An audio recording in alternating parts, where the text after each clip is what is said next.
All right, we are live, guys. Hey, folks, welcome back to another episode of This Week in Photo. I'm your host, Frederick Van Johnson, here to discuss a few of the more interesting stories impacting and affecting photographers this week. I'm joined by two of my good friends, Miss Sarah France from France Photographers. I'm going to say Fancy. From Fancy Photographers. I'll take that too. That's actually Sarah France from France Photographers, and Juan Pons from our Alpha Mirrorless show, as well as many other projects he's working on. Hey guys, how you doing? Good. How are you? I'm doing great. I'm doing good. I am doing good. It's been one of those Mondays where, it's just like I feel like I just got up and I've been working and on calls, and no, I didn't just get up, Juan Pons, but Oh yeah, well, I was just wondering. I feel like I've just gotten up. Because, from 8 o'clock this morning until, what time is it? It's 6 o'clock Monday evening now, 6:15 Monday evening. Yeah. I've been cranking, and it's been one of those days where it's like, where did the time go? I know, today's been crazy for me as well. It's just not one thing after another nonstop. Yeah, but I tell you, I look for the one saving grace for Mondays is this show. This is one of the reasons why TWiP is on Mondays, so Mondays feel less like Mondays. I get to hang out with my friends and have a little beverage, have a drink, kick back, and talk about one of my favorite topics, or at least three of my favorite topics, and those are photography related stories. So before we dive in, Sarah, you what's going on in your neck of the woods? Are you still down there in Orange County hanging out? We're in San Diego, and my team, it's myself and two other photographers down here in San Diego, and then we have another photographer in Austin, Texas right now, and we are building out that team in Austin as well. So it has been a crazy month last month, and this month looks the same. So but crazy in a good way, though, right? In a great way, yeah. We had a couple weekends of last month that we had like 5 weddings in a weekend. So it was action. How is that even possible? A lot of processing. I know. Jeez. Like 1 in the morning, 1 in the evening, 1 in the morning, 1 in the afternoon, and 1 in the evening. There's 4 of us, so it is possible to do that. But we shoot together a lot of times, so it meant a lot of double headers for us back to back. And everybody's ready for our retreat. We're doing a retreat at the end of October in Lake Tahoe, and we're super excited. We're just like anything to get there and relax and enjoy.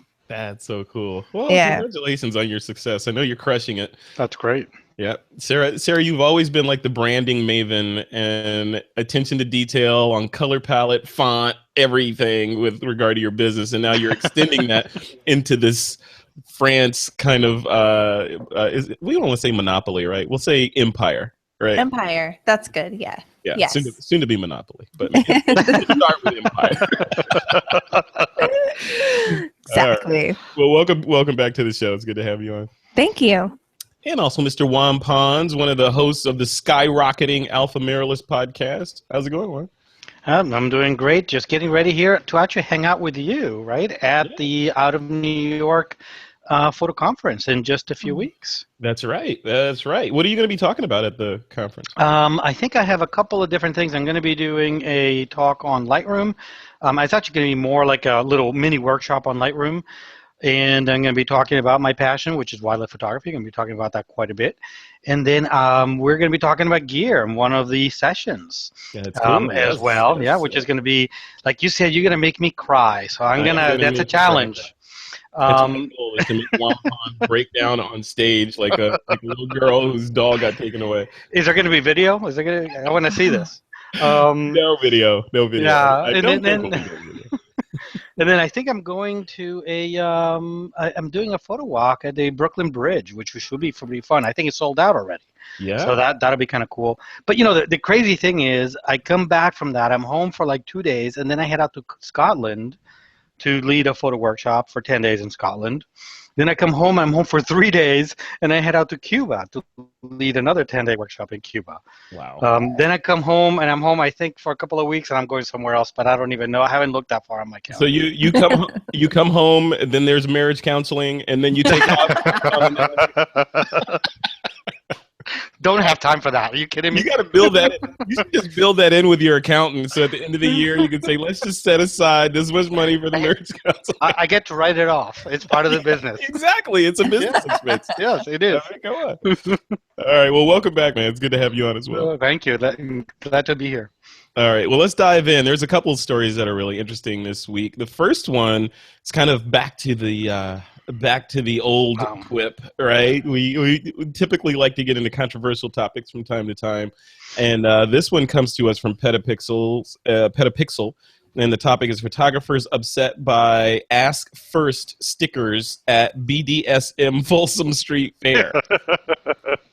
Yeah, you heard that right. BDSM Folsom Street Fair. If you don't know what the acronym BDSM stands for, you can look it up, but it's not really relevant to the conversation what it is. It's not? I think it is. Why is it? Okay, well then you define what BDSM is, Sarah. Well, I don't, it's like bondage and fetish, domination, right? Sadomasochism. Okay, I was like, hold on, I'm breaking down the acronym. I think I know what it means. Yeah, but I think that's part of that feels like part of the story. Okay, set the story up for us, and then we'll dive into it. What's happening, and why is the Ask First campaign getting photographers' feathers riled or their leather rumpled?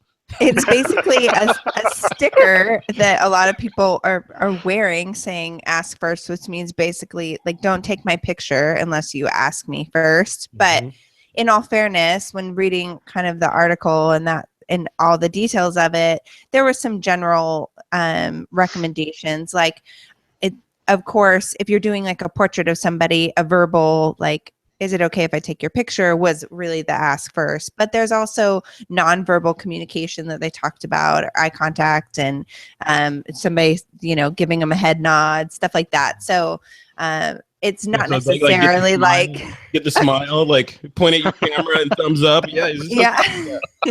And I got approval. Yeah. No, yeah. I mean, it's a story for a reason. There's a lot of sides to it, but basically the sticker is out there and a lot of photographers are upset about it because it's just creating a general feeling of we shouldn't be taking your picture unless we ask you first is what I gathered from it. I don't know. This is why this is such a good TWiP story. Yes. It's a 50-50 thing because in public, there's no expectation of privacy, sticker or no sticker, right? Because if you walk around with a sticker on that says no pictures, yeah, sure, that means you don't like your picture taken. It doesn't mean I can't take your picture.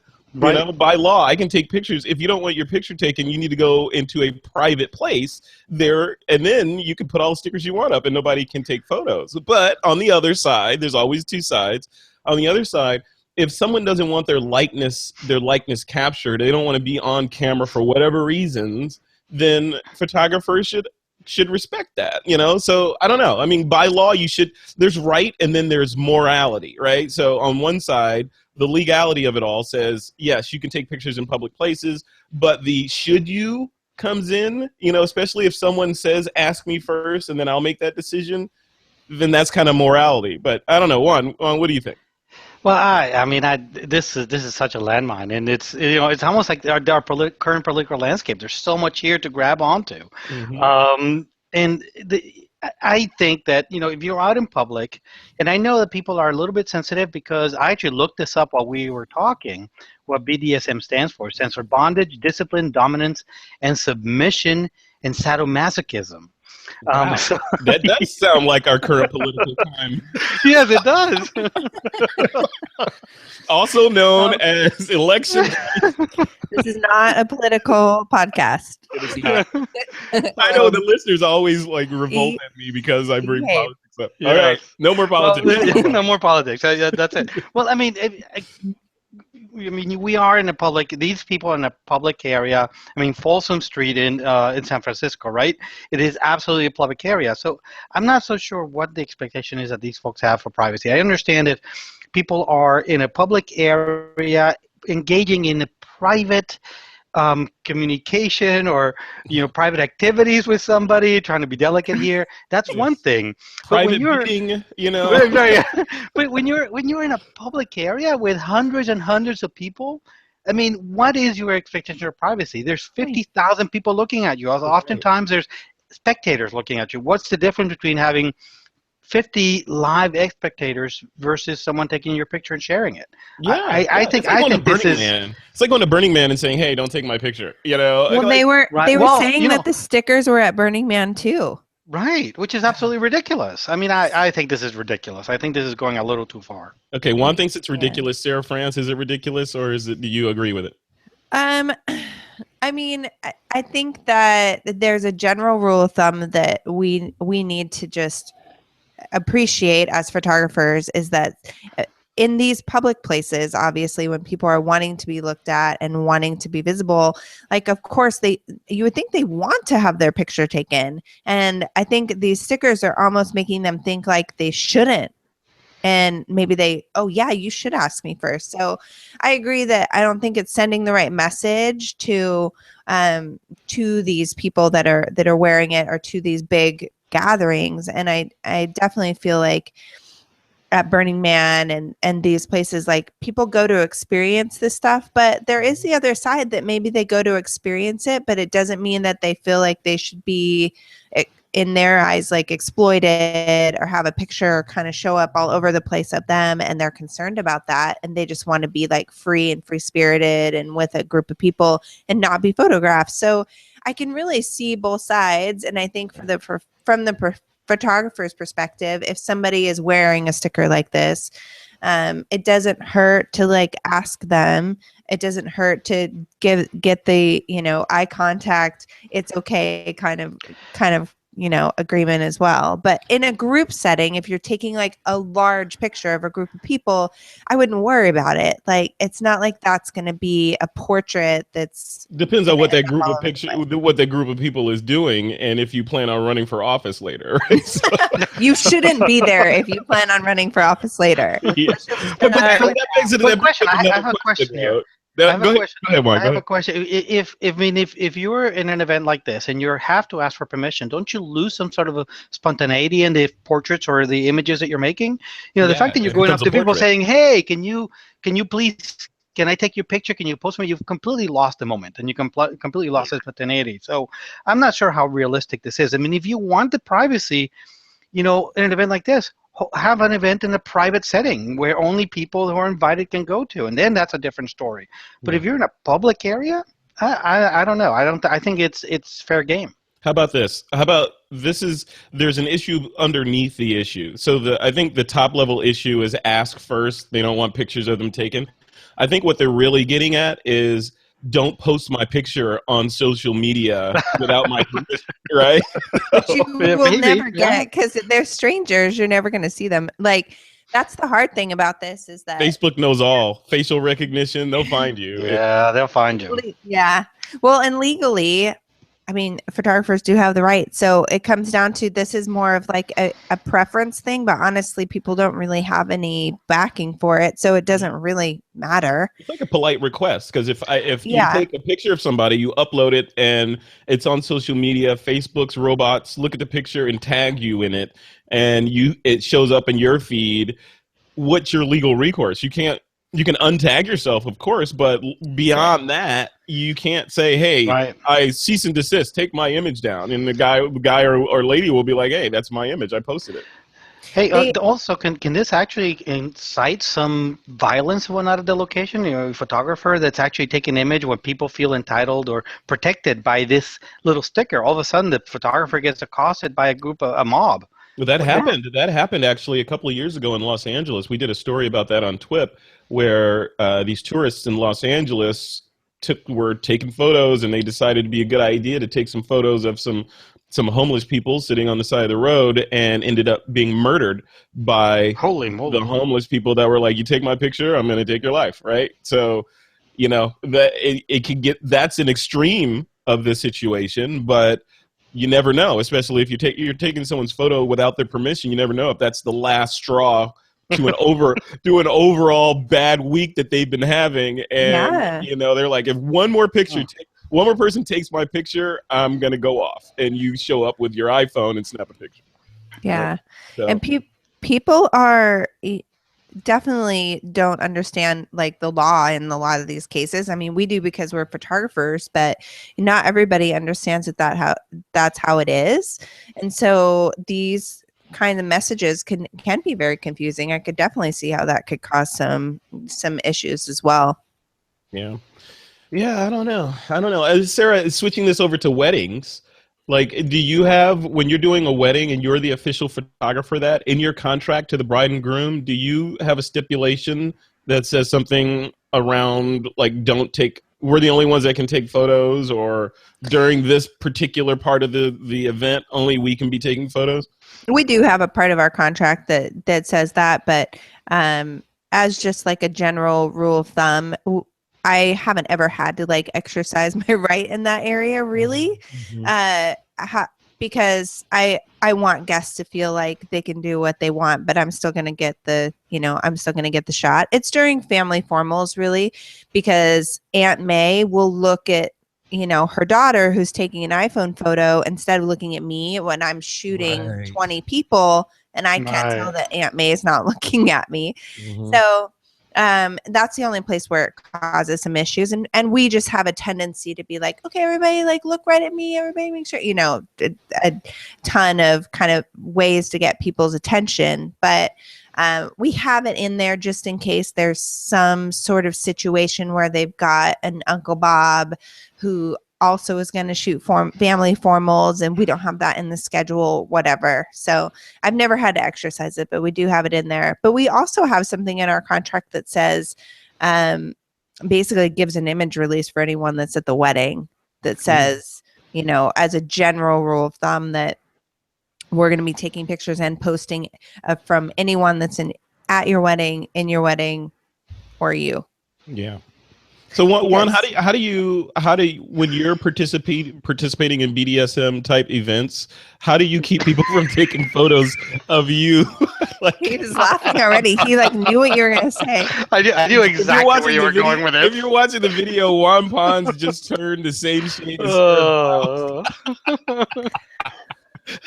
I'm kidding. Juan I need to have a little bit of beer, yeah. Well, when I go to the BDSM, I just make sure that I'm properly dressed and I'm covered and only this robe in the right moments. You can tell that you're not involved in that scene because you called it the BDSM. There you go. And then after that, you get on the internet and check out the Facebook. I'm already checking it. Are you kidding me?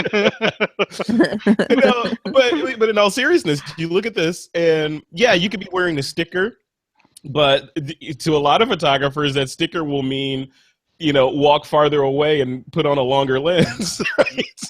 Totally. Yeah, right. So that means don't let me see you taking my picture. But with today's optics and sensors and low light performance, you get the image from across the street if you really wanted it, right? So what do you do in that situation? Nothing. There's no recourse, right?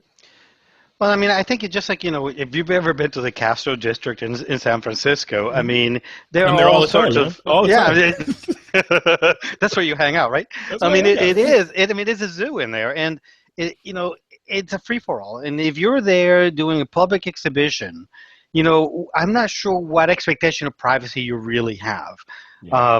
I mean, if you're there, I mean, I'm thinking that people are there because they do feel kind of have an exhibitionist kind of, streak in them, pun intended. Yeah. So I really don't know how big of an issue this is. I think sometimes I look at these stories and I'm kind of skeptical. Is this the media making more? And we're the media, right? Yeah. We're making more out of this than there really is. With quote fingers, so right. I mean, are we making more of this than there really is? I don't know. Yeah, that's true. I mean, yes and no. I mean, if this is a story that affects you, then you're going to be listening intently. They could put it doesn't affect me. It does not affect me. Yeah. Juan Pons, methinks thou dost protest too much. No, this is good. This is a good story. I mean, I like these kind of stories because they're, it's 50-50. And like I said in the beginning, half of it is legal, right? So you have no legal recourse if you're in a public place. But then the other side of it, It's moral, you know, and do you want to be the photographer that's taking pictures of people against their will, right? And I think the third side of it is what I mentioned earlier, is safety issue also. I mean, the fact that these people have these stickers, are they going to feel entitled to that privacy? Yeah. And is it going to be an issue for photographers, people who are entitled to be out there, you know, and make their images, and are they going to be in danger from people who feel like they should have the privacy when they really don't have privacy, at least from a legal perspective? Yeah, that's true. Yeah, this could go really deep, because then you know it gets into video, and you know, what if you just roll video on the whole event and extract 4K frames from it to make stills? You know, you can't like not get in that shot. You know. Yeah, I can't think of this anymore. I know, it goes deeper and deeper. All right, guys, let's take a quick break. When we come back, we're going to talk about Sony and a brand new camera that they've recently unveiled.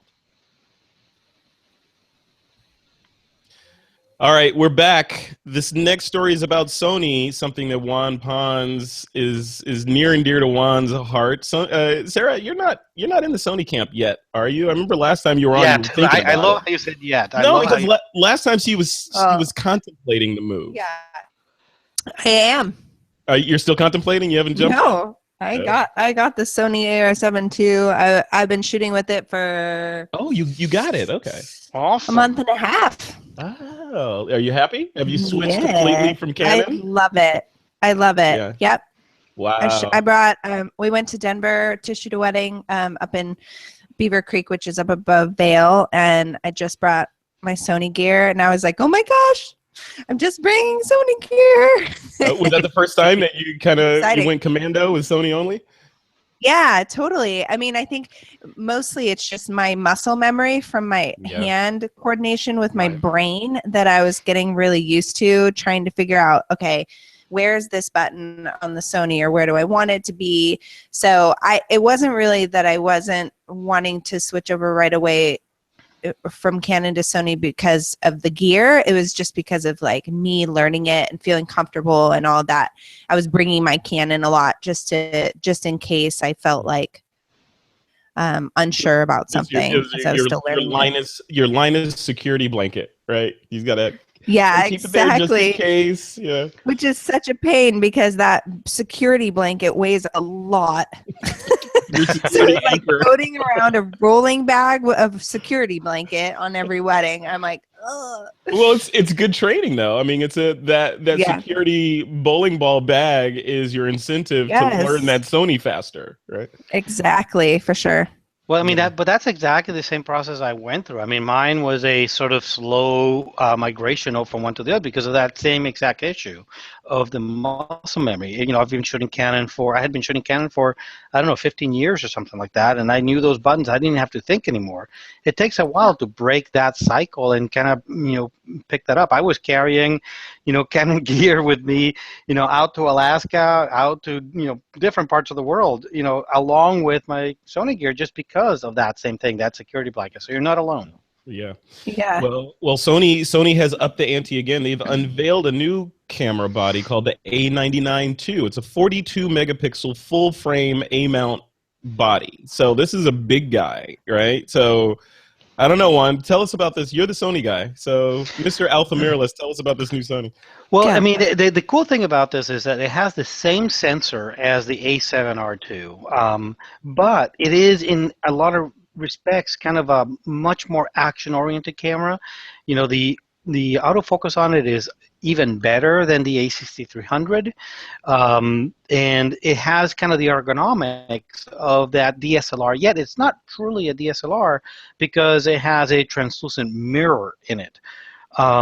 So, and what does that give you, the translucent mirror? Because I know that's not new to the Sony line. They've been innovating around that translucent mirror for like a decade at least, right? Well, the great thing, or the big thing that translucent mirror gives you is the sort of hybrid autofocus system. For example, if you look at the A6300, which is an amazing autofocus system, all the focusing happens on the sensor itself. There are special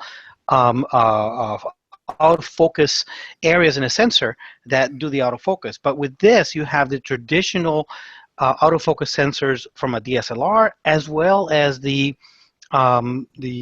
on sensor focusing areas as well. So you have this kind of mega, if you will, autofocus system that's supposed to be incredible, very, very good, and even better than the A6300, which is pretty remarkable. It has the same 5-axis as stabilization system as the A7R2, which is absolutely great.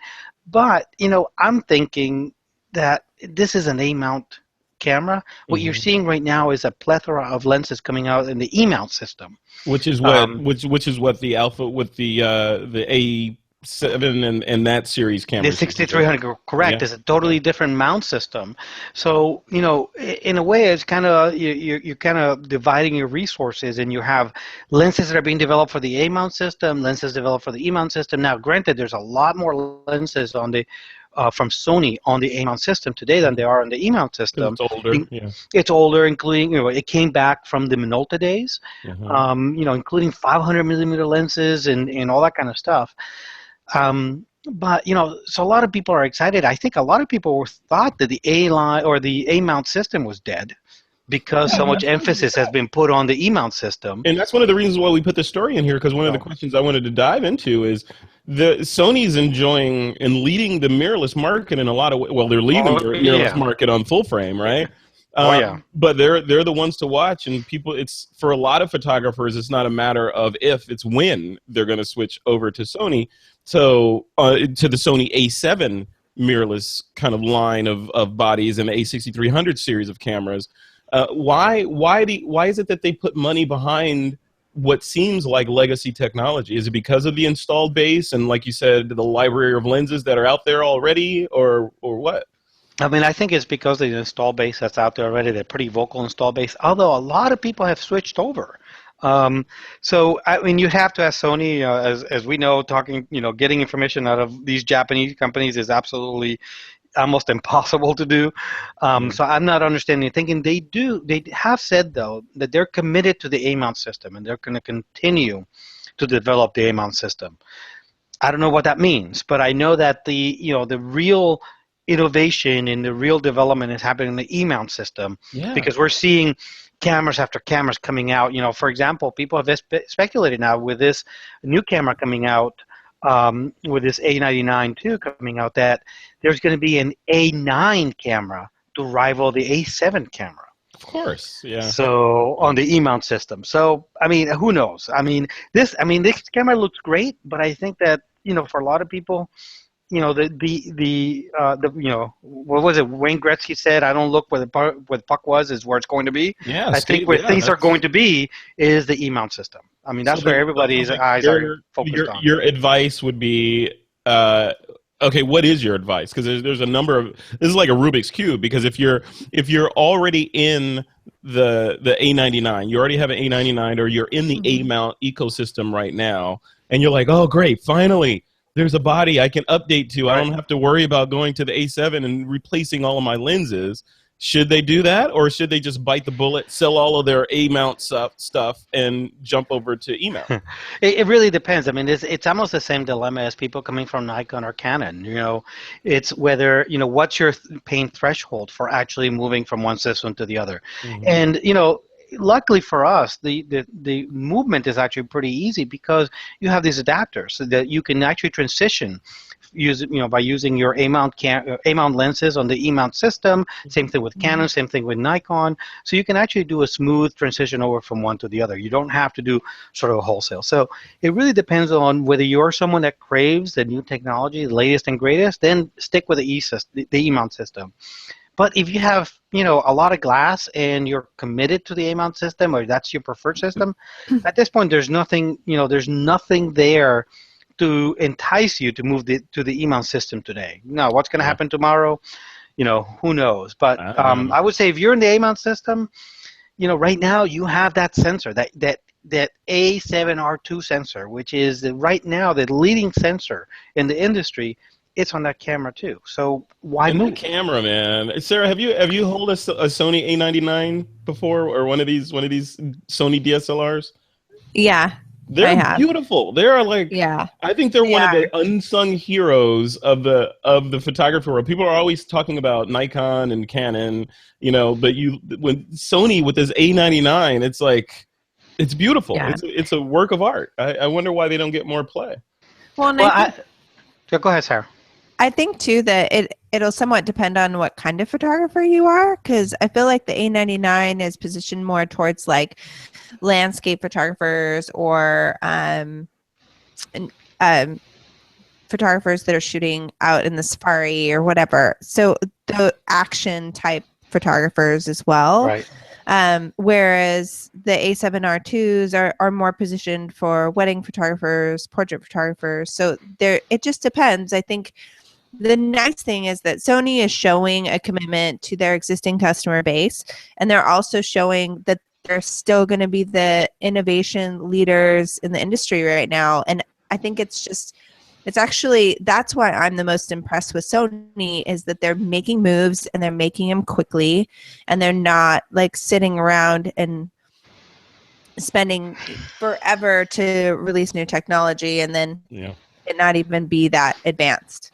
Right. I mean, one of the cool things that Frederick, in a recent episode of the Alpha Mirrorless podcast, we talked about how the E-mount system, the E-mount cameras today have quite possibly, and I made this statement, that it has the greatest selection of lenses of any camera system out there.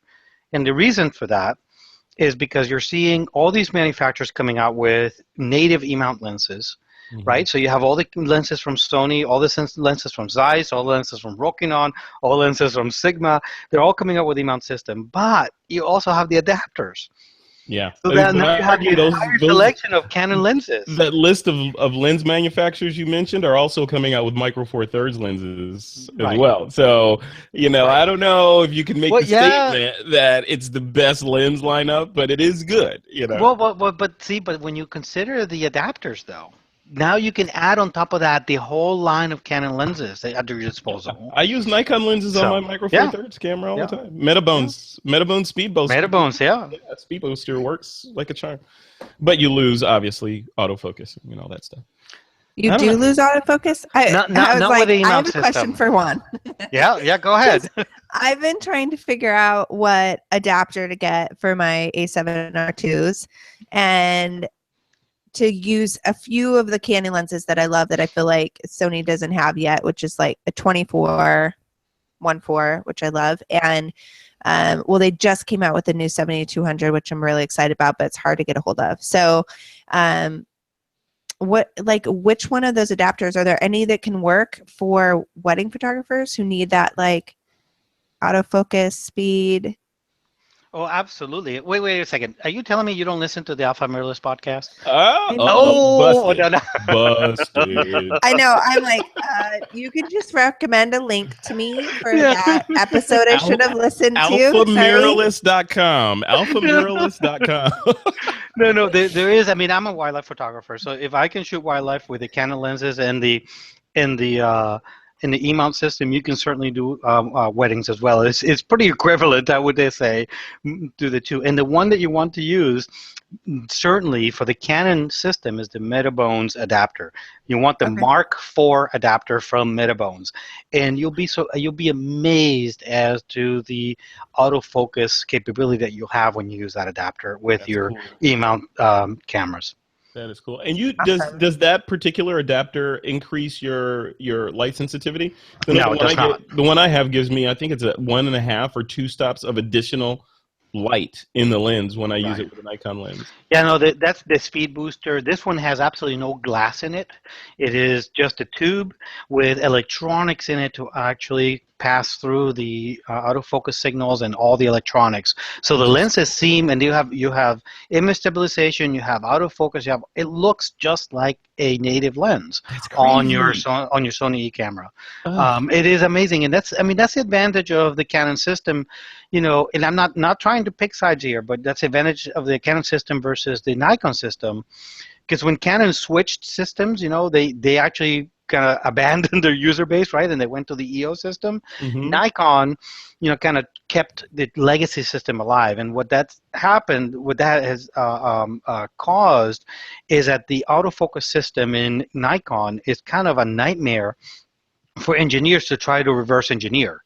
So there are no adapters that work all that well for autofocus system on the Nikon system, but on the Canon, they do incredibly well. That explains it. That explains my dis or misinformation about my Metabone speed booster that connects to my Micro Four Thirds. It doesn't pass autofocus information through. So all of my Nikon lenses are manual focus. They're great, but they become dumb lenses or just glass at that point. Whereas on the Canon side, if I'm hearing you right, on the Canon side, if I was to adapt a lens over there using the appropriate adapter, they have the ability to pass through autofocus information, correct? Absolutely. We have an episode, especially on wildlife photography, where I talk about some experiences that I had shooting eagles in flight with the Sony cameras and Canon lenses. If you can shoot eagles in flight, with that system and keep tracking them, when they're coming in really fast to catch fish, you can pretty much track anything with that system. So.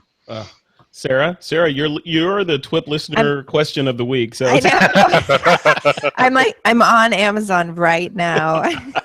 There you go. My basket. Well, before we leave A99 too, the other thing that people that are considering this body might be interested in is that they're also saying it's well suited for video. It shoots full frame 4K at 30 frames a second. I'm reading here, if you use it in crop frame mode, Super 35 at a 15 megapixel still resolution.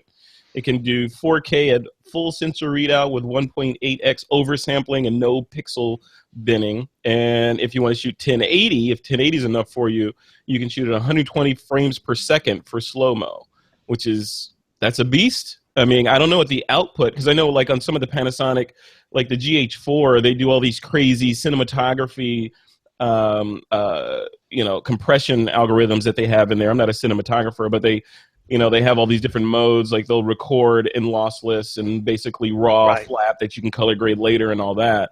I don't know if this camera can do that, but it sounds like they're on their way to doing something that can create imagery that's useful.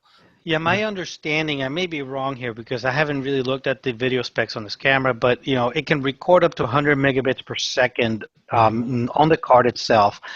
But, and don't quote me on this, but I believe it does have a HDMI out, so you can record externally, kind of at RAW.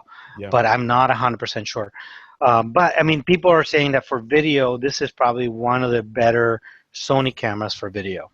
So this camera is not mirrorless. So does that mean it is banned from being discussed on Alpha Mirrorless? Well, we did talk about that on a recent podcast, and that we really focus on the E-mount system because we don't want to confuse people with two types of systems and whatnot. And you're right. It's funny because it is not mirrorless because it does have a mirror, but it does have an electronic viewfinder. It does not have a pentaprism. Right. Yeah. Yeah. So it's kind of a hybrid system, which is kind of cool. But we've made the decision, the executive decision, really to focus on the E-mount system, not so much on the A-mount system. Yeah, until you change your mind and you get one of these. No. Maybe next year. All right. Well, cool. Well, yeah, that was helpful. This is a really interesting camera body, and it's really encouraging to see a company like Sony, even though they're having success with the A7 and that E-mount line, continuing to innovate in other areas. On the one hand, on the other hand, it's confusing, right? Because they're so successful on the left, why are they paying attention to the right? So, and that has no political connotations at all. Just I didn't even think that way. I'm just saying. I'm just keeping it right down the bipartisan line. Okay, so story number 3 is about Fuji. Speaking of new cameras, they've announced the GFX mirrorless medium format camera with, wait for it, 51.4 megapixels. So, and this comes to us from The Verge. So let me read this blurb to you. It says, the world does not fit conveniently into the format of a 35 millimeter camera. This is from W. Eugene Smith, Fujifilm. He says they announced their new GFX system built around a 43.8 millimeter by 32.9 millimeter CMOS sensor designed to be the companion to Fuji's X series of cameras. And like X series, the GFX is mirrorless, helping it to be more compact, reducing mirror shock, etc., etc. But this is something new out of Fuji. So basically, kind of riffing on what you were saying, Sarah, these companies, these other companies like Fuji, Panasonic, Sony, etc., are innovating and trying new things, and this is an example of a new thing. And I'm sure Fuji people are salivating. Are you salivating, Sarah? Is it making you regret your Sony purchase? Oh no, a medium format camera is not the right choice for me. I think that it might have a place in kind of like a larger format commercial world, but I'm not sure. I think the hard thing about this stuff is you get so into specs. It's like, oh, it's got this and it's got that and it's got this, but it really comes down to, what does the image look like? Mm-hmm. Yeah. That's the really hard part. And that's, one of the reasons I wanted to get my hands on a Sony and really test out and see the images and see how it, and see how the images looked and felt and kind of that kind of texture to them. So on paper, this looks really like interesting, I think, for commercial shooters. But it's definitely going to come down to, what does the image look like? How does it handle the data that it's given? Yeah. Show me the money, right? Show me the money. Juan, is this I mean, obviously you're you're in the Sony camp squarely, but what do you think about this camera? This, from the standpoint of a mirrorless, a mirrorless medium format camera. Well, I mean, I think to me, mirrorless is the way to go. I mean, no matter, my alliances to Sony and, how I like the Sony cameras, I think mirrorless is really the way forward. I think DSLRs, to this point, are really kind of old technology, and we need to move forward. And having a medium format mirrorless kind of makes sense. Now, what's the target market for this? As Sarah mentioned, you're talking about commercial photography with product photography, maybe portraiture. But beyond that, maybe some landscape as well. But beyond that, I'm not sure what the market is, because, a camera system is only good as the lens system behind it. Totally. And this camera system has a new lens system. Yeah. It's called the G system, or the G mount. Now, obviously this camera coming in at $9,000 is going to have a pretty small market. So are other camera manufacturers going to be, or other lens manufacturers going to come in and start producing lenses for this system? Probably not. And, so I wonder what the positioning is. I wonder if Fuji is positioning this as the, kind of the ascension of their other line of cameras. Like, okay, you want to step up to the ultimate in Fuji, it's the GFX. I don't know. That could be it. I don't know. Yeah, I do have. On workshops sometimes I have people coming in with Capture One cameras, right, and Hasselblads, and for landscape work, rocket launchers, right? Right. And these systems are huge. Yeah. But even for those systems, you have a huge selection of lenses that you can use and leverage. Here, I'm not so sure. I don't know. So it's hard. I think it's too early to tell how this camera is going to do and what market it's, how it's going to be positioned. Like you said, what market is it going to fill? Yeah. Fuji makes some great cameras. I think it's kind of undisputable that they do have the best ergonomics in the camera world, right? Mm-hmm. The best usability of all the cameras out there. So, from that perspective, fingers, because it's completely subjective, but yeah. Of course, absolutely. So, but people still talk about Fuji and how good they are. They have a legacy in the camera world. They know the camera world really well. Yeah. So, I don't know. Sometimes we can be surprised. Yeah. No. Yeah. And is this positioned to compete? Isn't there's a Hasselblad? Right. Yeah, we talked about medium format. That's the X1D, I believe. Yeah. The X1D just came out. Trey Radcliffe has been raving about. Trey moves from camera systems like some celebrities move to different wives. Yeah. Like I think his newest object of affection is Hasselblad, so I'll probably be moving over there. Yeah. Nice. Yeah, I mean, you have to really deep pockets to move to the Hasselblad. Yeah, I know exactly. Yeah, But that it's like the Beverly Hasselblad's Hills of position, photography Yeah. that Hasselblad's $9,000 as well. So they're for the like neck body. and neck. Yeah, Yeah. Yeah, but Yeah. let's talk about lenses on the Hasselblad. yeah, they, they're they cost more Oh. than my cars. yeah, they've got different kind of physics on the Hasselblad planet than we have here on Earth. Yeah. A little bit different over there. I don't know. It's exciting though. I mean, I'm excited that Fuji's doing this stuff. Sony's innovating. I mean, you guys saw the announcements that came out of Photokina. There's just a ton of movement in the photography industry. It's not like photography is stagnant in any way. Oh, right? no, not at all. All these, whether it would be wild. mirrorless, some of DSLRs from, all these drones that came out. It's just insanity. Yeah.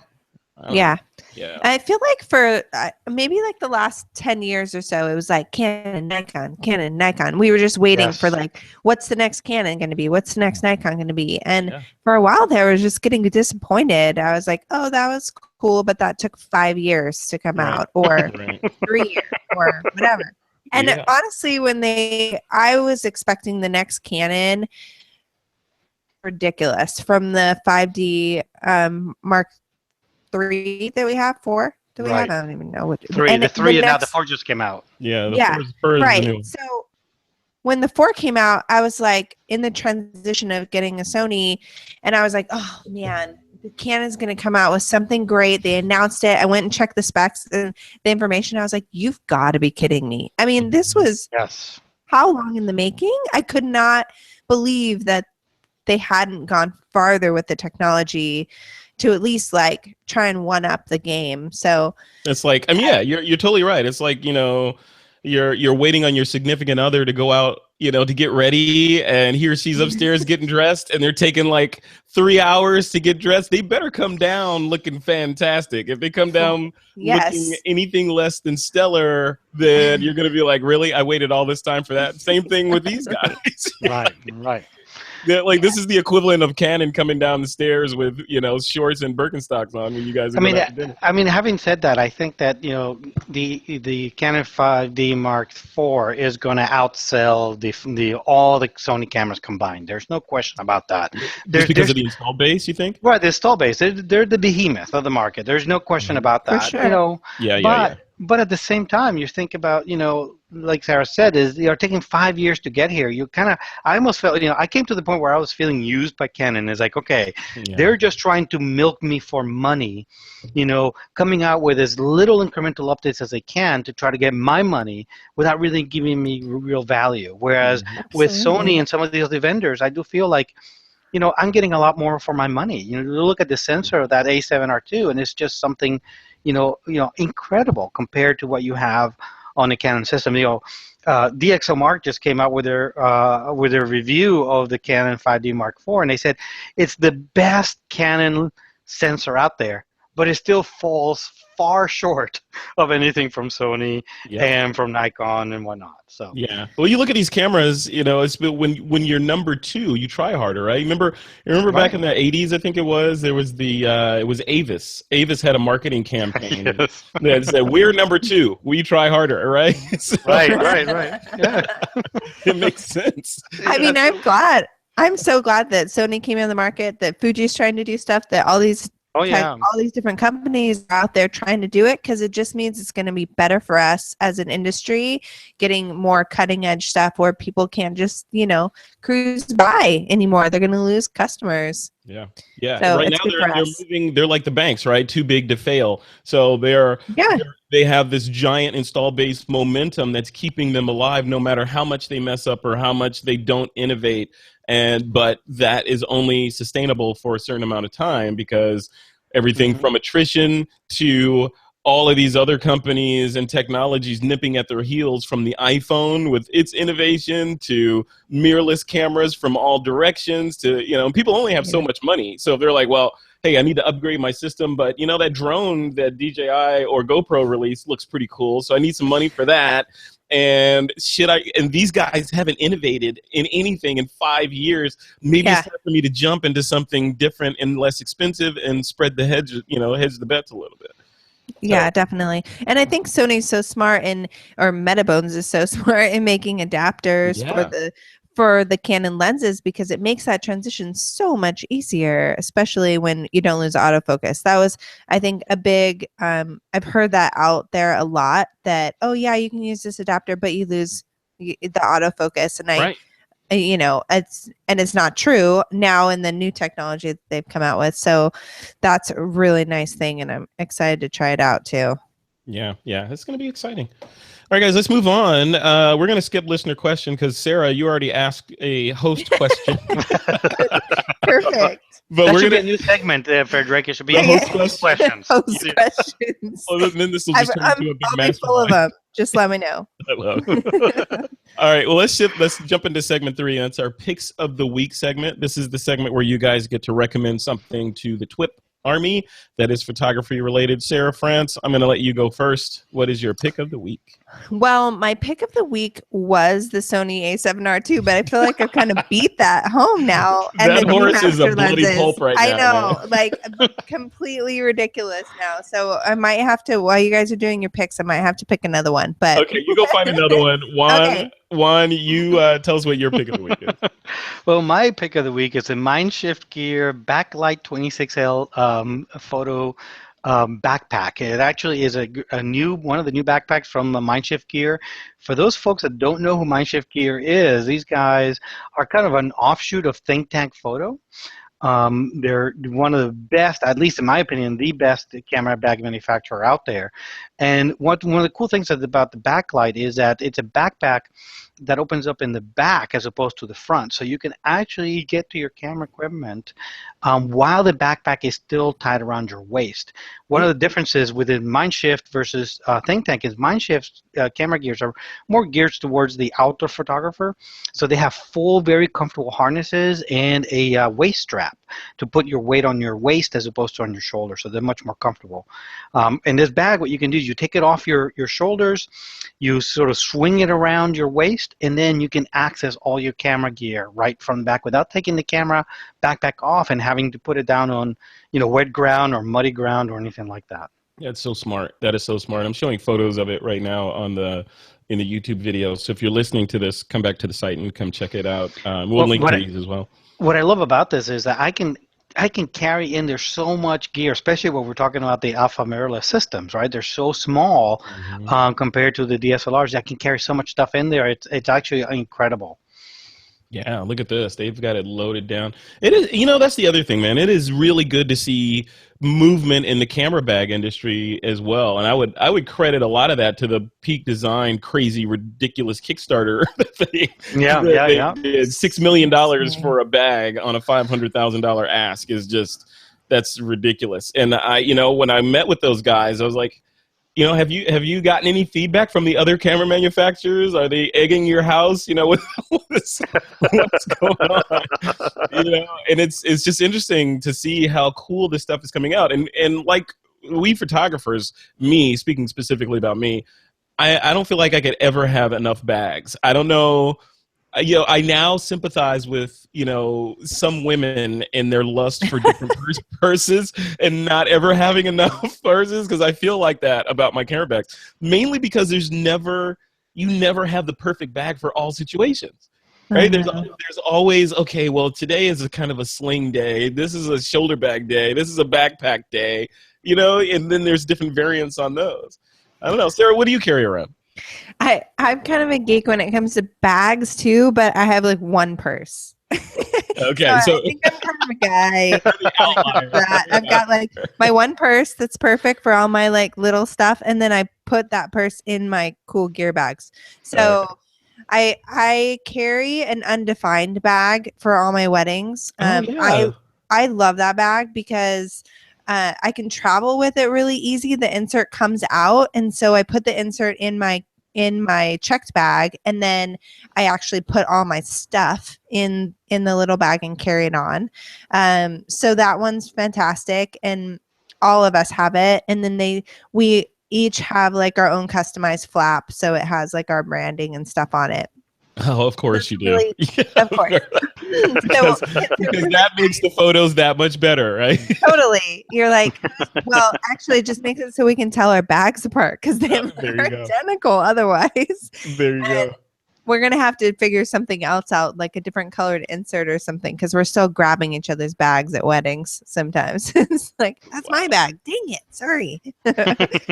So, but yeah. So bags are what is always that? really Undefined, nice. right? Undefined. Undefined. How's that? It's spelled weirdly, right? There's no E in there or something? It's UND.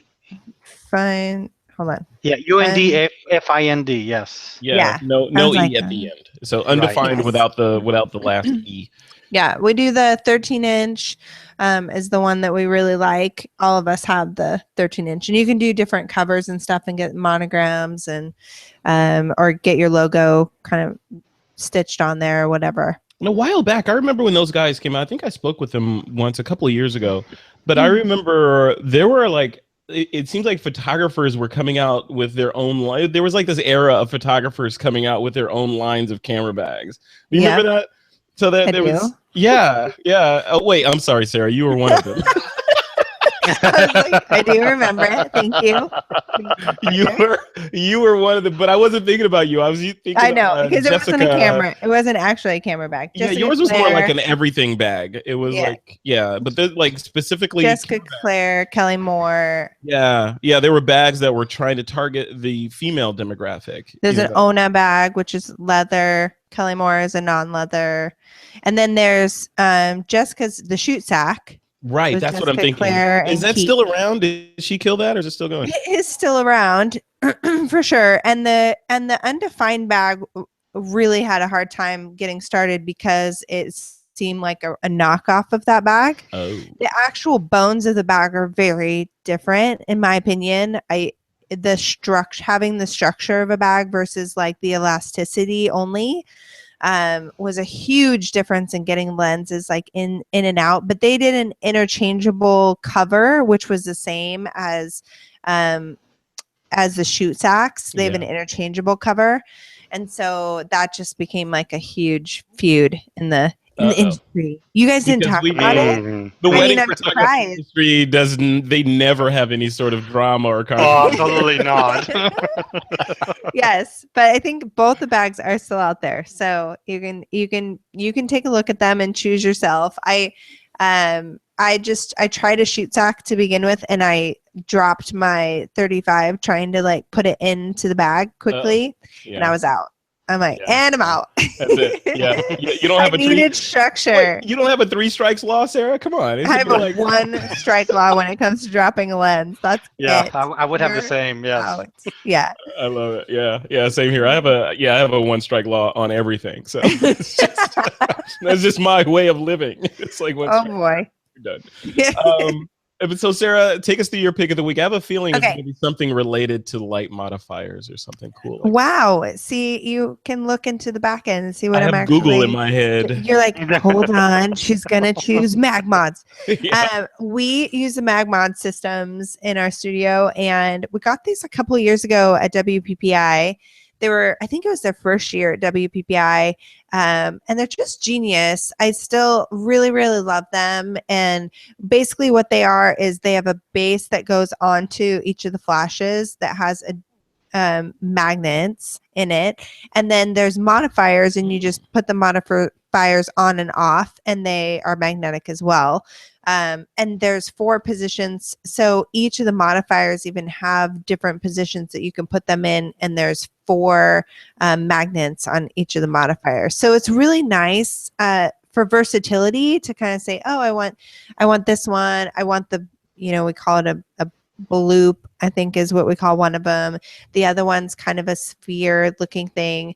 But they also have things that are usually hard to use, which is stuff like using a snoot or a grid. And those things are usually a little more complicated to put onto your system. And this is just quick, pop it on, and you're ready to go. There's also a color modifications that you can plop on and off really easy. So And it's all just magnetic. a really good system. It's all magnetic. So I know some of the other ones are either they go on with rubber bands or Velcro or something like this. This one is using strong magnets.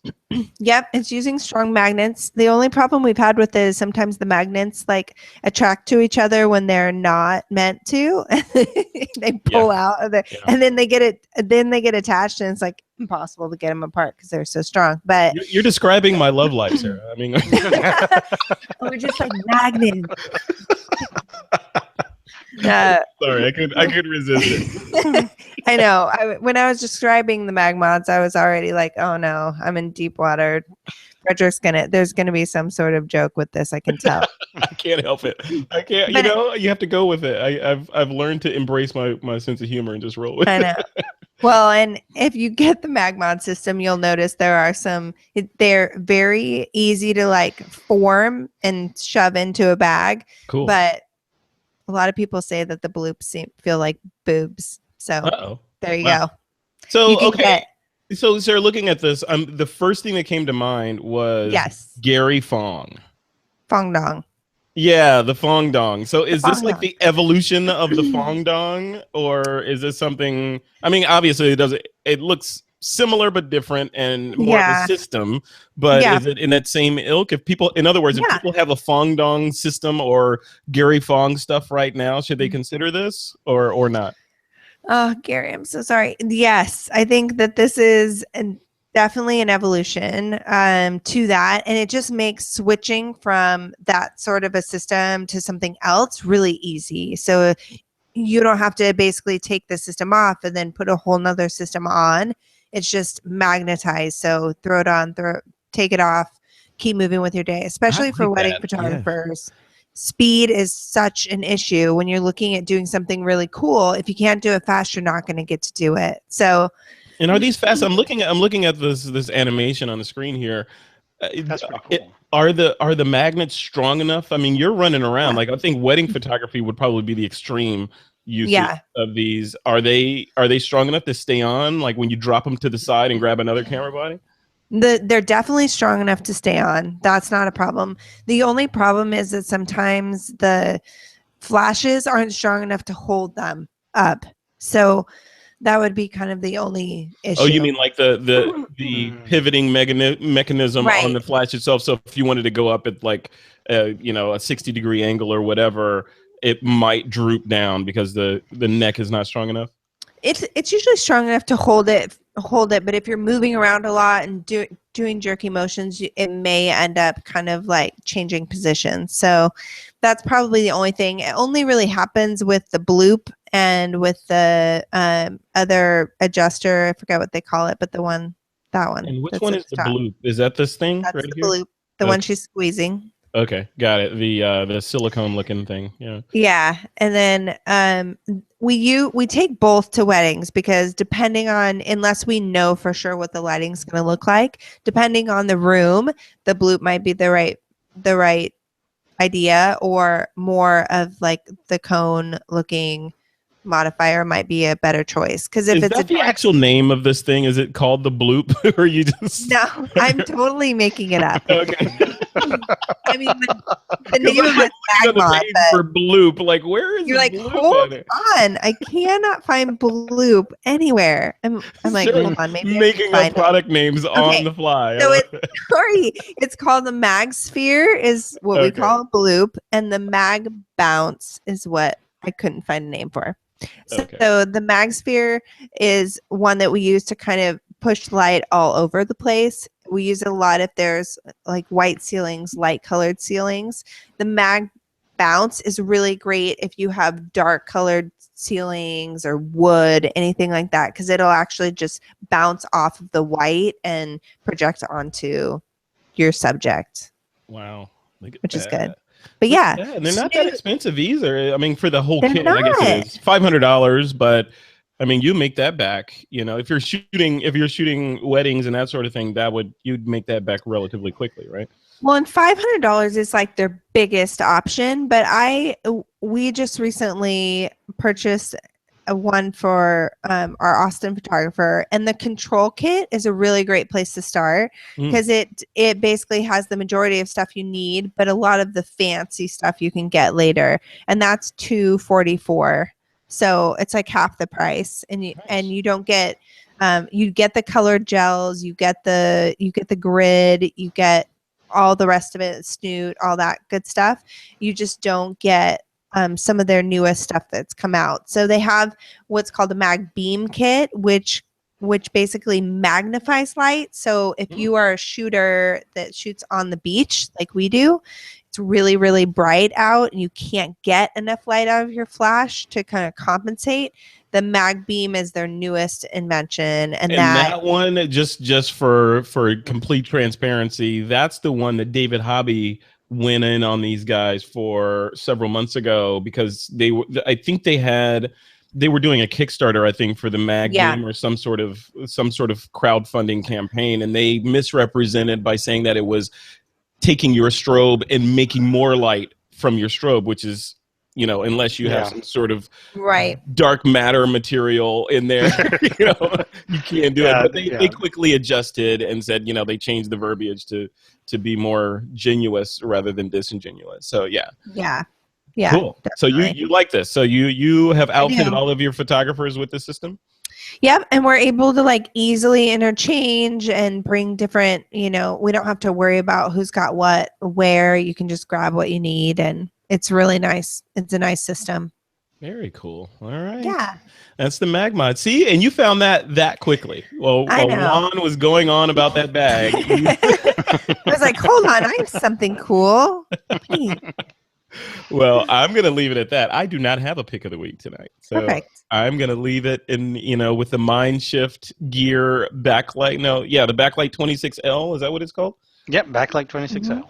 Backlight 26L. That sounds like a strobe or something, but it's actually a bag. And Sarah is the MagMod system. We'll link to both of those in the show notes. All right, guys, we're at the end of the show. Sarah France, I'm going to let you go first. What is what's the location where people can find you, and what do you have coming up? You can always find us on francephotographers.com. We're going to be launching our new website in a couple weeks, I promise. And I'm also going to be speaking at United in Arizona. If you haven't gone to one of these shows, they actually are really fun. It's a good group of people. It's going to be November 6th through the 9th. And I'm excited for that. I'm excited to get out in the community because we've just been so busy. But you, of course, can follow us on Instagram. What's the URL for that event? It's showit.com/United. Hold on. Showit.co/United. Okay, so that's a David J joint then, huh? So it's actually not David J anymore. They split. Yeah. How could they split? It was his baby. That's not even. I know. Well, he had a partner in it, just a silent one who's not so silent anymore. So Show It is kind of its own group now. Got it. See, like I said, drama in the wedding industry never ends. It is like a reality show unfolding every day. Cool. Exactly. Keynote speakers. We've got Jasmine Starr, Mary Morantz, Caitlin James, Ike and Tash Haynes, Natalie Frank, and Christy Dickerson. Very cool. Yeah, it's going to be a good group. Are you doing? Oh, there's Sarah France in the breakout sessions. Look at that. Yeah, I know. I'm excited about my breakout session because I'm getting really like deep and intensive with financials and building your business kind of in the right direction, understanding what you're doing, what you're spending, where you're going. So that's really cool. It doesn't sound like a fun topic, but I'm super excited about it. Well, I'm sure it'll be fantastic. People need it. It's important. Yes, they do. Yeah. It's their broccoli. They need it. Right? Yeah. And then on Instagram, it's kind of fun because we have all of our photography on France Photographers, but you can follow any of us like individually to see kind of more of our personal lives. So my Instagram is Sarah France if you're looking for me on Instagram too. Sarah, I think you need to write a script and pitch it to Hollywood, and I think there needs to be a reality show about France photographers. This group of awesome women that travel around doing wedding photography. We talked about it. We have a dream team package that includes all three of us that we shoot together. And we did one this year at the Hotel Del, and it was so much fun. We were like, this is so great. But honestly, reality TV scares the crap out of me. I'm like, no, thanks. No. Yeah. Until they write you that first $3 million check, and you're like, then, I mean, okay, thanks. Yeah, just kidding. I love it. Yeah, I know. It's amazing. Well, cool. Well, Sarah, thanks for coming on the show again. I appreciate it. Of course. Thanks for having me. Always a pleasure. Always a pleasure. All right. Juan Pons, what about you, man? What do you have coming up, and where can people go to connect with you in the real world? Well, I mean, the best place to find me is always at alphamirrorless.com and on my website at juanpons.org. But if you want to see some of the latest images from the places that I travel to teach photography is on Facebook. You got to go to facebook.com/juanpons, and there you're going to see I try to post an image once a day at least with, images from the latest and greatest place I've been to in the past few weeks. So right now I'm posting a bunch of stuff that I took while I was at Glacier by myself. I haven't been able to go for doing photography by myself in a little while.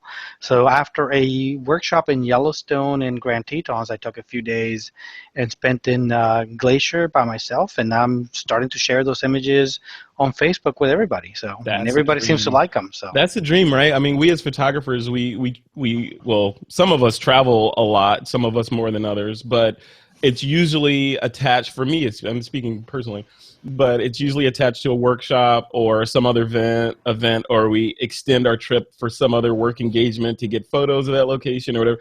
Very rarely is it, hey, I'm going to jump on a plane and go to this location just to shoot photos, unless you're Trey Radcliffe, and then you just bounce around the planet and then come back and make great images. So that's cool. So Juan, tell us about Alpha Mirrorless.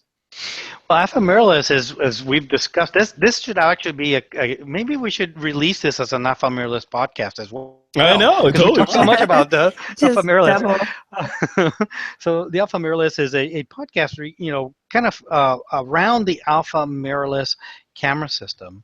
The Sony E-mount system, but it's not just about that. My co-host and I, Andy Williams, talk about all sorts of photography topics, from wildlife photography to landscape photography to how to share your images with the world, or infrared photography. Plus, we answer questions from our readers as well. That's one of our favorite segments, where people send in questions about all sorts of stuff regarding Alpha, the Alpha system, or photography in general. We answer those on the air, and we actually release every week on Monday. As a matter of fact, as soon as we're done recording this episode, I am going to finish publishing our latest episode of the Alpha Mirrorless podcast. I was going to ask you about that, but I was going to wait till we got up. Well, you have a new listener right here, so I'm really excited. Yeah, excellent. I mean, it's the perfect show for Sarah. You are the exact target market for Alpha Mirrorless, along with all the people that already shoot Alpha Mirrorless. But for the people that are thinking, should I jump, and what's it all about, and what's all the hype about this Sony stuff? These guys break it down, which is really cool. And the cool thing is, one, neither you nor Andy are sponsored in any way by Sony, so you guys are able to tell it like it is without holding back any punches. We're known about bashing some of their shortcomings quite a bit too. So so we're not beholden to them at this point. yeah, exactly. Well, I got some meetings next week, but no, I don't. I do not have meetings. No, I'm saying me. No, you do. Like, how much can you give us again? No, it's not. It's not sponsored or subsidized in any way by Sony, which I think keeps the DNA of the show pure, and which is why you have such a large audience, because people key into that non-partisanship. I mean, for us, Andy and I started this because when we were switching over to Sony, we found a dearth of information out there. There wasn't that much information, or reliable information, I should say. There was information scattered all over the place about the Sony Alpha system, and we wanted a place where people could go to find information, reliable information from people who are actually using the system, as opposed to just, blog posters posting stuff without really actually out there shooting this stuff. So, so that was the genesis of the podcast. Yeah, and now it's crushing it. It is absolutely crushing it, as you know. So, well, cool. Well, thanks for doing that show, and thanks for coming on and helping us do this show. I appreciate it. Oh, absolutely. Anytime. I love being in here and having fun with you guys. Where else can you be talking about photography while having a beer and talking to some cool people? That's the whole point of TWiP. People ask me all the time, they're like, what is TWiP? I said, TWiP is me sitting down with a couple of my really good friends talking about something that we all enjoy, which is photography. Right. That's all TWiP is, It's all about you, Frederick. That's all about you. Well, that's the subtext, but yeah, right. No, it is. I mean, it is. It's about photography. We all love and enjoy the gear, the technique, the controversy, all that stuff. All of my friends bring a slightly different spin on it. Like Sarah comes in from the pro photographer, building her empire / monopoly, and Juan, you're the traveling around doing workshops and alpha mirrorless and going to marriage counseling and all that stuff. It's perfect. All right, guys. TWiP listeners, we are at the end of another episode of This Week in Photo. Be sure to visit the new TWiP school that we started several months ago at twipschool.com. And, of course, you can check out the TWiP website at thisweekinphoto.com. And, of course, subscribe to our other podcasts, including Alpha Mirrorless and several others. Just go to thisweekinphoto.com, and you'll see them all listed in the top menu bar, depending on whatever your flavor or kind of photography that you love is. We probably have a show for you, and we're adding more all the time. But now it is time to take that lens cap off.